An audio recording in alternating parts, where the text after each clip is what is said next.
They said she would never walk or talk again, but in what can only be described as a medical miracle, Brisa defied all those odds, and she joins us here today. Brisa, come on out.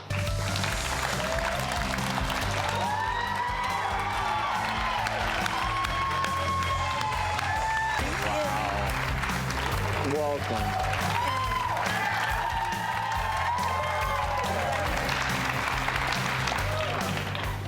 Wow, you are truly a miracle and such a far cry. Thank you. From watching that video of you unable to move, laying there in bed. How did you get from there, what we're seeing there with all the how did you get from there to here? I had faith. My family had faith in me.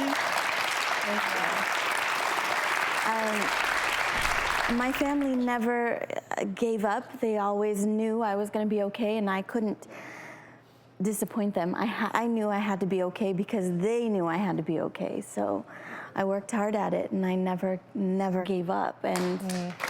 I just want to clarify for our viewers that no two strokes are alike. Right. And in some cases, someone can have a stroke and not be aware of what's going on. But in this case, in a pons stroke, that is the brainstem. Right. And it's like a way station. So you can have a thought, oh, I want to move my arm, but you can't. The signals do not travel through appropriately. Right. So the entire time, you were awake and aware of everything, but could not physically do anything. Right. So basically, I was it's basically called locked-in syndrome.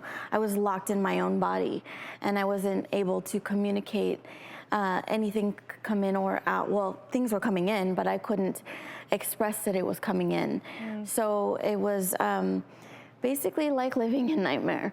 But my mom would play at night while I was still locked in.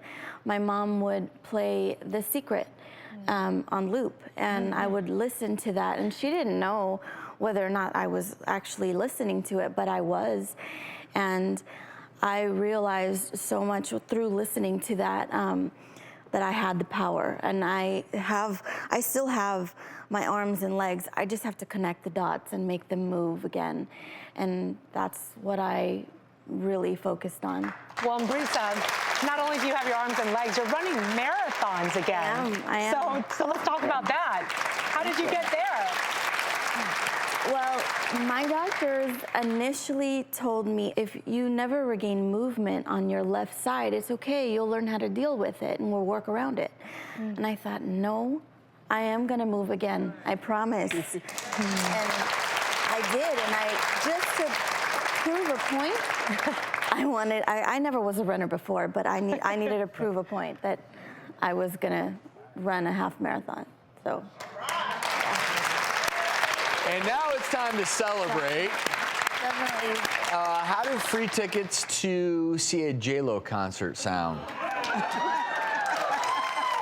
Planet Hollywood Resort and Casino, they're going to hook you and your family up to see her perform live at the Axis in Vegas. Also, the Red Rock Resort in Las Vegas is offering you all a 2-night stay in their 2-bedroom suite with complimentary spa treatments for each of you. Wow, that's awesome. That's awesome. I have to say, I couldn't have done this without my family. All my cousins, my aunt, my mom, dad, everybody, especially my mom. And you guys will now get to all celebrate and enjoy together. Have a wonderful time in Vegas and at the concert. Yeah, I just have to say, you were backstage, but while your piece was playing, the look of love on all of your faces towards Brisa is pretty cool. It's pretty cool to see. And modern medicine can do a lot of things, but modern medicine never matches up to the healing powers of a family. So I'm so happy you're doing well, Brisa.